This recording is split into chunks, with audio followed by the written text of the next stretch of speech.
सबसे पहले तो आचार्य ने एक बड़ी मजेदार बात कही है जो सभी स्टूडेंट्स को सीरियसली समझनी चाहिए। सुखार्थी त्यजते विद्याम, विद्यार्थी त्यजते सुखम। सुखार्थी ना कुतो विद्या, कुतो विद्यार्थी ना सुखम। इसका अर्थ है कि सुख की इच्छा करने वाले को पढ़ाई छोड़ देनी चाहिए और पढ़ने या सीखने की इच्छा करने वाले स्टूडेंट्स सुख छोड़ देते हैं, क्योंकि सुख चाहने वाला सीख नहीं पाएगा और सीखने में इंटरेस्ट रखने वाले को कभी अपने कंफर्ट की नहीं सूझेगी।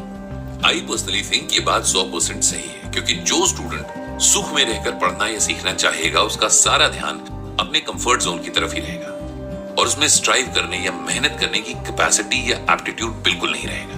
भाई जब तक कंफर्ट जोन नहीं छोड़ोगे तो सीखोगे कैसे? बच्चा भी चलना नहीं सीखेगा अगर माँ की गोदी से नीचे ही नहीं उतरा तो।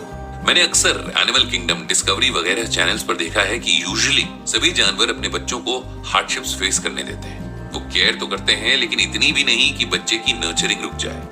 ये हम इंसानों की ही प्रॉब्लम है कि हम अपने बच्चों को इतनी केयर देते हैं कि वो कमजोर हो जाते हैं और फिर उन्हें जरूरत पड़ने लगती है फैसिलिटीज की, जिनके ना होने से उनके एकेडमिक्स में कोई खास फर्क नहीं पड़ने वाला। जिस तरह फैसिलिटीज के ना होने से कोई फर्क नहीं पड़ता, उससे उलट कुछ और है जिसके ना होने से बहुत फर्क पड़ता है। मुझे लगता है कि आपको अंदाजा लग गया होगा कि मैं किसका नाम लेने वाला हूं, और अगर नहीं तो इस श्लोक के बाद में जरूर समझ आ जाएगा। यथा खनन खनित्रेण नरो वार्यधिगच्छति तथा गुरुगताम विद्याम शुश्रूषुरधिगच्छति। इसका मतलब है कि जिस तरह जमीन में से पानी निकालने के लिए लगातार खोदना पड़ता है, उसी तरह गुरु की सेवा करने से विद्या मिलती है। बात बड़ी साधारण है, लेकिन आजकल वो एरा नहीं हो रहा कि लोग आश्रम में या गुरुकुल में जाकर रहें और वहां आश्रम के कामों में हाथ बटाएं या गुरु और आश्रम की सेवा करें, भिक्षाटन करें। लेकिन जो मुझे समझ आता है वो ये है कि जिस तरह जमीन खोदने से पानी मिल जाता है, उसी तरह अपने टीचर से खोद कर सब्जेक्ट के बारे में क्वेरीज पूछने से शिक्षा के रूप में वो पानी मिलता है जो कि एक स्टूडेंट को नर्चर करने के लिए काफी जरूरी है।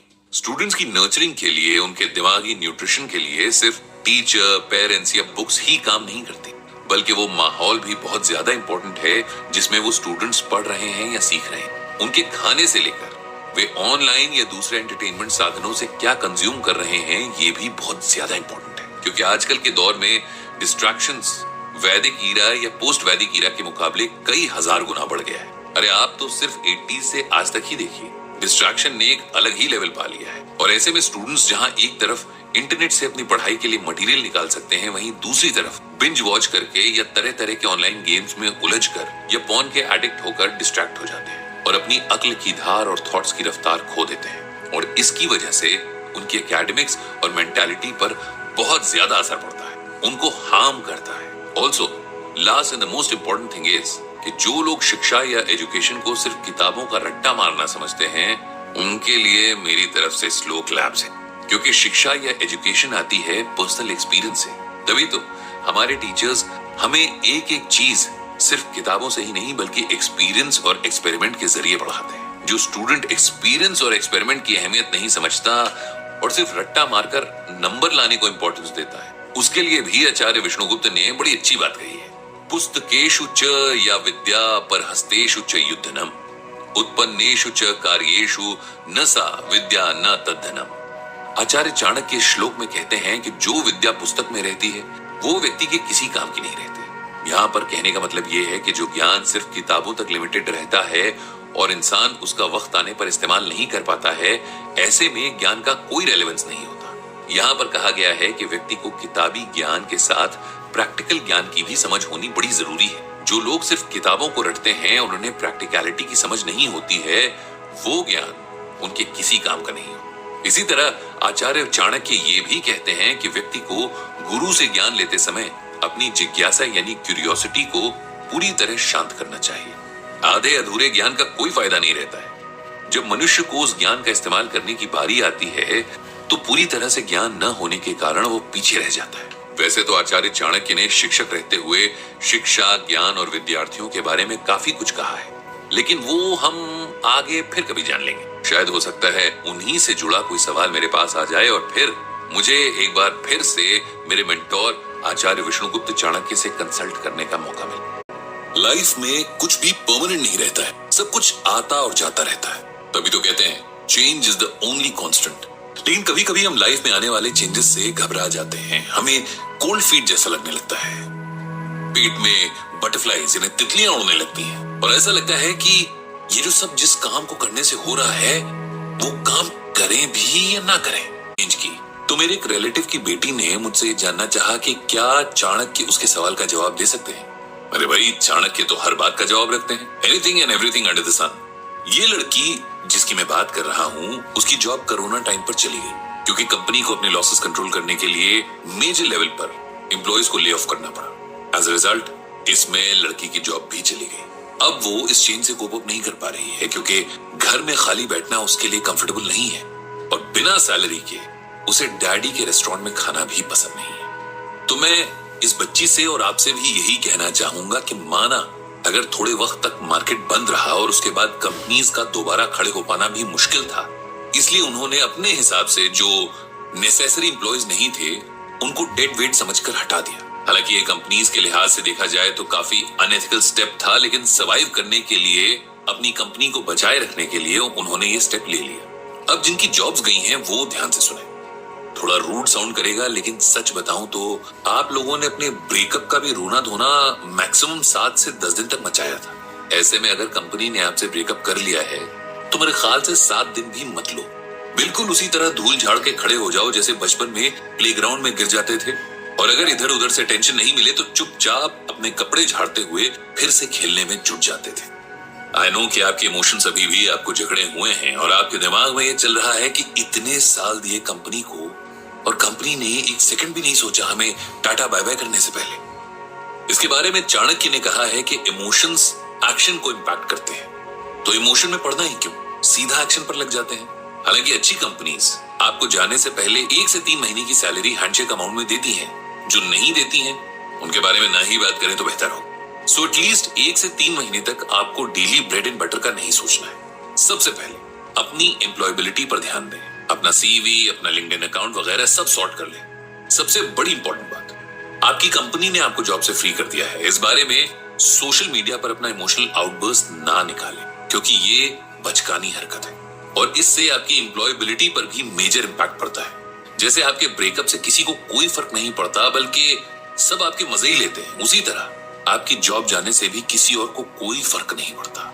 हाँ, लेकिन HR आपके सोशल मीडिया प्रोफाइल्स को ट्रैक करते हैं, वो आपके पोस्ट और कमेंट्स को भी देखते हैं। सोशल मीडिया आजकल इंसान की लाइफ का आईना बन चुका है और इसी की वजह से कई लोगों की जॉब जाती है और मैंने तो उन्हें ह्यूमिलिएट होते भी देखा है। So my advice is refrain from such acts. Recruiters हमेशा ऐसे लोगों को ढूंढते हैं जिनके पास नॉलेज हो और हमेशा सीखने के लिए तैयार हो। उन्हें आपके इमोशनल साइड को देखने में कोई इंटरेस्ट नहीं होता, तो उसे अपने तक ही रखिए। Be ready for the change. ये चेंज एनवायरनमेंट का चेंज भी हो सकता है, वर्क कल्चर का भी हो सकता है, वर्क प्रोसेसेस का भी हो सकता है और SOPs का भी चेंज होगा। आफ्टर ऑल आप कंपनी चेंज कर रहे हैं, हो सकता है कि आपको शहर भी चेंज करने को कहा जाए। एंड ट्रस्ट मी, अगर पॉसिबल हो तो शहर भी चेंज कर लीजिए। आप कभी प्रेडिक्ट नहीं कर सकते कि नया शहर, नई जॉब और नई रिस्पॉन्सिबिलिटीज आपको क्या क्या नया सिखाएंगे। सेकेंडली, अगर आपको वैसी ऑर्गेनाइजेशन नहीं मिल रही जैसी पिछली थी, I mean in terms of company size वगैरह, तो भी परेशान नहीं होना है। ऑल्सो जब हायरिंग हो रही हो तो सैलरी नेगोशिएशन में आपको पुरानी कंपनी जितने पर्क्स शायद ना मिल पाए, but you can always get better by working hard and showing your colours. 2008 के रिसेशन और 2019 के कोरोना ने हमें सिखा दिया कि बुरा वक्त और हार्श डिसीजंस कभी भी लिए जा सकते हैं। So think about playing for a long time now, यानी कि आप इस बार जब जॉब ज्वाइन करें तो उसे 2020 का मैच नहीं बल्कि एक बड़ी सीरीज की तरह खेलें। अपनी जगह बनाएं, अपने काम से अपनी रेपो बनाएं, अवार्ड्स और एक्सीलेंस के बारे में सोचें, अप्रेजल और पर्क्स को ही सब कुछ ना माने। याद रखिए कि आप काम करने क्यों आए थे, क्योंकि पैसा तो शायद कुछ भी करके मिल जाता है, लेकिन अपने वर्क क्वालिफिकेशन और सेटिस्फैक्शन का रास्ता आपको खुद बनाना होगा। शहर, बरसों से जमा जमाया जॉब या वो वर्टिकल जिसमें इतने बरसों काम किया है, अगर कहीं पर भी कंफर्ट जोन है तो वो कहीं ना कहीं आपको किल कर रहा है। आपकी कैपेसिटी, आपकी एबिलिटी और आपके एंड्योरेंस को किल कर रहा है। सोचिए, अगर चाणक्य ने खुद को कंफर्ट जोन में रखा होता या फॉर एग्जांपल चंद्रगुप्त को ही कंफर्ट जोन में रखा जाता, तो क्या चाणक्य खुद इतने बड़े पॉलिटिशियन बनते या चंद्रगुप्त इतना बड़ा सम्राट बनता? We have to test ourselves on the tiresome and unexplored roads of time. मेरे सामने अभी एक ऐसा सवाल खुला पड़ा है जिसका जवाब चाणक्य से पहले वो इंसान खुद दे सकता है जिसने ये सवाल किया है, क्योंकि ये सवाल भी ऐसे ही एक धर्म संकट से जुड़ा हुआ है।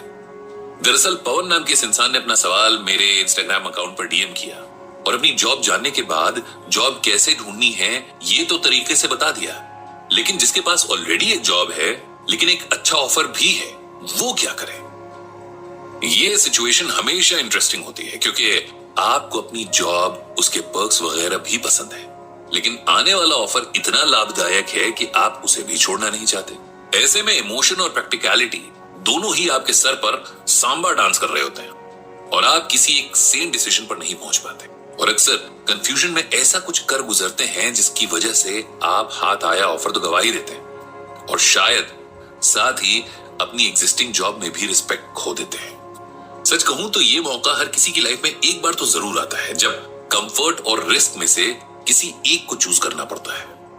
अब कमिटमेंट बोलूं, एडवेंचर या फन, ये सवाल आपकी वर्क एफिशिएंसी को खा जाता है। ऐसे कॉन्फ्लिक्ट के लिए चाणक्य एक लाइन में समाधान कर देते हैं, जिसको भी दो इक्वली इंटरेस्टिंग और कन्वीनियंट रास्ते मिल रहे हो और वो इस विचार में हो कि किस पर जाऊं, तो उसे उस रास्ते पर जाना चाहिए जहां जाकर वो खुद अच्छा महसूस करे। होना भी यही चाहिए। आप दुनिया से पूछ पूछ कर एक्सपर्ट एडवाइसेस ले लेकर आखिर में करेंगे वही जो आपका दिल चाहता है, तो क्यों ना पहले ही वही चीज करें, वही रास्ता चुन लें जिसमें आपको खुशी मिलती है। न मैं, न चाणक्य और न ही दुनिया का कोई भी रायचंद आपको इस कंडीशन में सलाह दे सकता है, क्योंकि ये आपका फ्यूचर डिसाइड करेगा, मेरा या चाणक्य का नहीं। आप खुद से पूछिए, क्या जिस कंपनी या जॉब में आप हैं वहां आपकी ग्रोथ रुक तो नहीं गई, या आपको मिलने वाला कॉम्पनसेशन और पर्क्स इंडस्ट्री स्टैंडर्ड से कम है, या आगे मिलने वाली पोजीशन आपको उस मंजिल की तरफ ले जा सकती है जो आपका लॉन्ग टर्म गोल है। आप एक काम कीजिए, पहले एक प्रॉपर रोड मैप बनाइए, एक ऐसा फ्लो चार्ट जिसमें आप सब चीजों को इवैल्यूएट कर सकें, अच्छी तरह से नाप तौल लें और देख लें कि ये नया ऑफर आपके लिए कितना बेनिफिशियल है। इसके रिजल्ट के साथ ही आपको तकरीबन 50% आइडिया हो जाएगा कि आपका डिसीजन क्या होने वाला है, क्योंकि मिलने वाली ग्रोथ का वजन जैसे ही आपको ज्यादा लगेगा, आपकी अक्ल के तराजू का पलड़ा सीधा उसी तरफ झुक जाएगा जहां रैशनल वैल्यू ज्यादा है। और ऐसे में आपकी करंट कंपनी के लिए जो भी इमोशनल वैल्यू थी वो कम होती नजर आएगी। लेकिन इवैल्यूएशन यहां ही खत्म नहीं होता, क्योंकि सिर्फ एक तरफ की रैशनल वैल्यू को इवैल्यूएट करने से काम नहीं बनेगा। आप दूसरी तरफ के पॉइंट्स को भी देखें। आई मीन टू से कि वो जॉब आपके लायक है, ये तो आपने फिगर आउट कर लिया, लेकिन क्या आप उस जॉब के लायक है, ये आपने पता किया? नहीं समझे? मैं समझाता हूं। सबसे पहले ये पता होना जरूरी है कि इतने अच्छे कॉम्पनसेशन और पर्क्स के साथ जब आपको ग्रोथ मिल रही है तो आपसे एक्सपेक्टेशन कितनी होगी। चलिए मान लिया कि आपको पोजीशन भी वो मिल रही है जो इस कंपनी में आपके बॉस की है, लेकिन क्या आप टीम हैंडलिंग के लायक हैं? क्या आप पीपल मैनेजमेंट को समझ पाए हैं? क्या आपको यह पता है कि आप इंडिविजुअल कंट्रीब्यूटर तो हैं, लेकिन आप में लीडिंग एबिलिटी है भी या नहीं? टीम प्लेयर और टीम लीडर में काफी फर्क होता है और यही फर्क आपको वो जर्नी शुरू करने से पहले पता होना चाहिए जिस पर जाने के लिए आप सूटकेस बांधे बैठे हैं और आइटिनरी अभी प्लान की ही नहीं है। हमेशा किसी भी डिसीजन को लेने से पहले अपने अंदर बैठे डेविल्स एडवोकेट से भी थोड़ी बातचीत कर लेनी चाहिए। वो आपके कंफ्यूजन को और गहराएगा नहीं, बल्कि आपको क्लैरिटी की तरफ भी ले जा सकता है। आपने अपना स्वॉट एनालिसिस कर लिया हो तो एक बार ये फाइनल एनालिसिस भी करके देखिए, क्योंकि यही आपको उस रास्ते के लिए हेडस्ट्रॉन्ग करेगा जिसे आप आगे चुनने वाले हैं। आपको उन सभी कमजोरियों को ओवरकम करने में हेल्प आउट भी करेगा जो शायद आपकी आने वाली जॉब के लिए घातक हो सकती है। वैसे ऐसी सिचुएशन की तैयारी उसी दिन हो जाती है जब आप अपनी पहली जॉब शुरू करते हैं या पढ़ाई के बाद इंटर्नशिप करते हैं, तभी से आपका प्लान बनता है और फिर वही प्लान आपको अपने लॉन्ग टर्म गोल्स की तरफ ले जाता है। एक बड़ी क्लीशे कहावत है लेकिन हमेशा रेलेवेंट रहती है, if you fail to plan then you plan